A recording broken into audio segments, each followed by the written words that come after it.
Hello there, my name is Valerie White Williams and I'm a voice teacher and a vocal coach for Vocal Splendor Studios.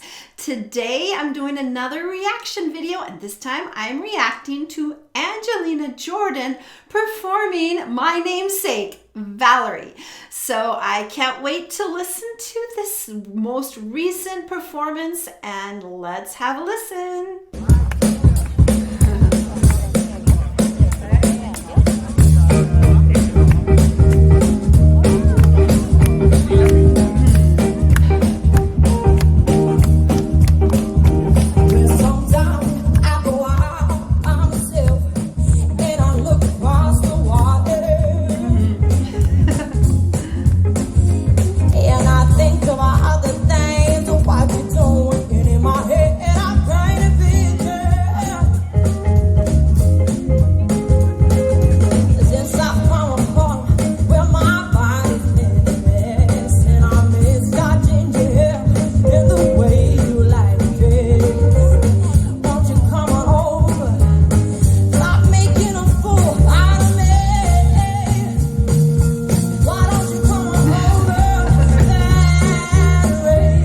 Stop just a minute. Valerie.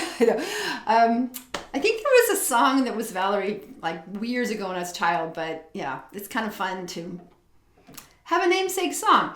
Now, just watching her when she was like turned to the side, what I could tell that she's definitely grooving, but she's keeping that, what I call the alignment of her head, chest alignment stable. Because a lot of singers will move around and they kind of get that alignment. Because singing is like sports. We want to have the alignment so we actually can use our breath and our voice in a great way. You can just always tell that she's trained so well and taken so much time to build her technique, and it shows. Now, like I said, people think like, oh, you have too much tech. No, you could never have too much technique. You could never have too much technique. Technique is the tool set that allows you to perform in a way. And then with that technique baked into your technique, you can forget about it because it's already baked in your muscle memory.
So she is doing a little bit of moving in the stage because she's looking to tune into the audience, but it wasn't too much. I mean, some people will pace, really, when you're performing, you're in the moment. It's not like you have a routine that you're planning to do, because that's what live performance is. You respond in the moment. And what a beautiful setting. Everybody's having fun, filming with the cameras.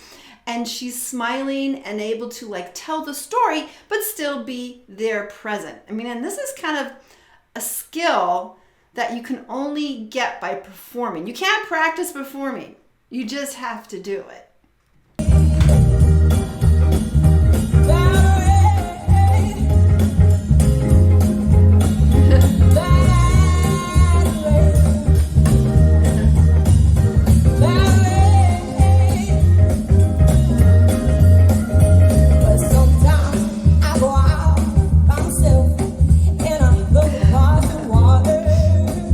Nice guitar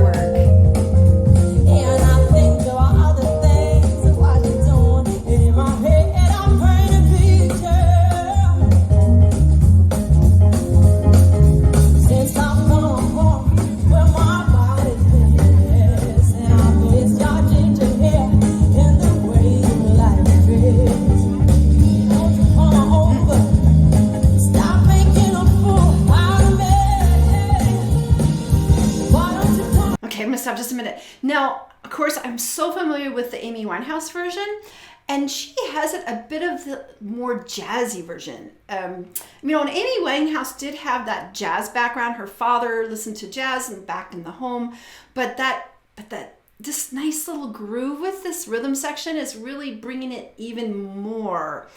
It's not really jazz. There is a swing beat to it, but it does have this kind of I don't know, it's almost like a little bit of a hip hop version. Dick, dick, dick, dick, dick. So let's keep going.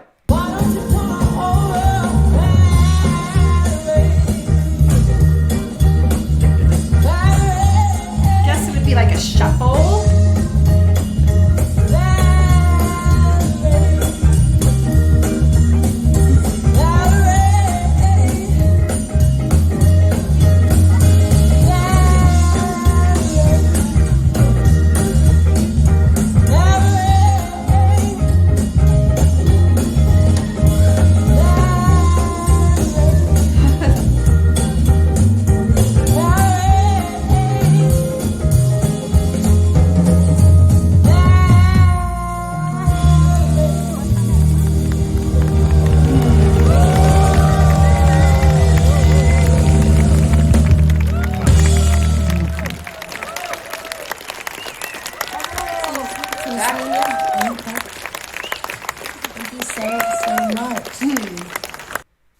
All right. I always enjoy watching Angelina Jordan perform because she just has such a natural stage presence.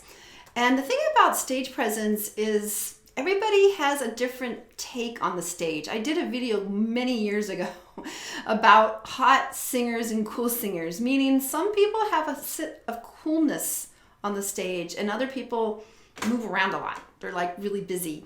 And I know that as a singer, so many people want to tell you what to do on the stage and like you should do this or you should do that or you should be like this person. And it can be really confusing because stage presence isn't something that you're going to emulate with somebody else or it will make it feel awkward. You need to be like honest and find your own way on the stage.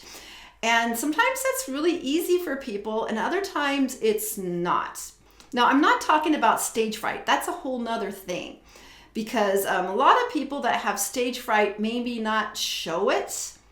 They'll get on stage, but they could be really freaked out. There's been a lot of professional singers that really struggle with it, even though they do great on stage.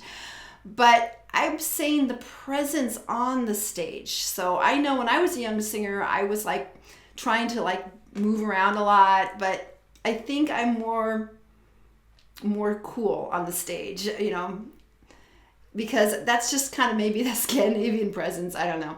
But Angelina also has this very calm on the stage. She's not dancing around. She's not wiggling her body. She definitely just walks, to kind of tune into the audience. She might just wave at them, but she's got a very serene presence, I would say. And so you don't need to, some people need to wiggle and move. I have a voice student, she's in a rock band and she's a mom and she moves a lot, but that's her. See, and what happens is sometimes people say, oh, you should stop moving. Oh no, you need to move more. And when you're a young singer, it can get really confusing. Like, what am I supposed to do? Because everybody has an opinion. Everyone has an opinion about what you should do or how you should sing. And here it is, it's all opinions. Because when people will talk to a young singer, they usually project their own ideas on that singer. That happened to me. Oh, I love your jazz. That's really the right thing for you. Oh no, your classical singing is the best. Well, of course, it's from their own biases, what they like. So it can be really hard for young singers to find their way because there's so much noise getting at them. Everybody has an opinion about what they should sing and how you should sing it and how you should be on stage and how you should move your body. So what I just really love about Angelina is that she definitely tried on all these things in her earlier teen years, and then she had the space to really be clear about what she wants. It's all about her artistic sensibilities. And that can be tricky. So many singers move off course because they have a teacher that puts them to tell them to do something. To be honest, I've seen it so much where their singers are singing music they really shouldn't be doing. They sing music that doesn't resonate with them. It may not be good for their voice, but their teachers are telling them to do this stuff. And then they get broken. They get broken because they've lost that inner scene in their inside. And that's what's so great about Angelina is that she never lost it. Her parents protected her from those kinds of experiences where, not all voice teachers have their singers' best interest in heart. No, so it's kind of like you're being thrown into a shark-infested pool because so many people lose their way because of all the advice coming at them from all the people. So that's what's so amazing about Angelina is that she has been kind of in this bubble, and her parents have been very protective to allow her to evolve her own style and take on what she likes and what she doesn't like. And so now she is 16 and she knows what she wants.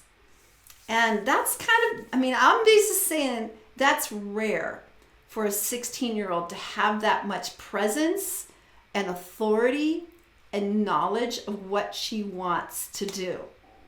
I think it's really special because that gets stripped away from so many singers growing up in the public schools and the choir teachers and what they want. It's like people have an agenda, and that agenda maybe doesn't work for all the singers. I've been through it, and I've had some teachers that weren't that great, and they kind of got me off my track. So it's really important to allow that listening. So that's the other thing too, is that when you're a singer, it's not only about getting your technique together, but listening to the music that you love. You have to listen to it. And that's the other thing that Angelina grew up with, listening as a very young child to amazing singers. And so you need to have it in your ear. If you don't have the music in your ear, you can't sing it. And that's another thing I see a lot is that if you want to sing opera, you got to listen to opera. If you want to sing jazz, you got to listen to jazz. You just can't. If you're not listening to the artists that went before us, you're going to get lost. And yes, you can make it your own. In fact, one of my teacher John Mowat, he was an amazing teacher. And he would say things like, well, you should really try to emulate this recording. And then people go, well, I want to do it my own way. I want to do my own thing. It's like, well, could you emulate it? Because here's the thing, is that even if you emulate that artist, you're never going to sound exactly like them. But by emulating and learning their tricks, their turns, their phrasing, you can bring that into your own style. You don't want to copy them, but you really couldn't anyway, because that's how it works. But you can bring in that style, and lots of influences is going to come together. It's kind of like a stew. That's how I look at it. You're going to listen to all this music, and it's kind of like a stew, and then that's going to form your artistic sensibilities.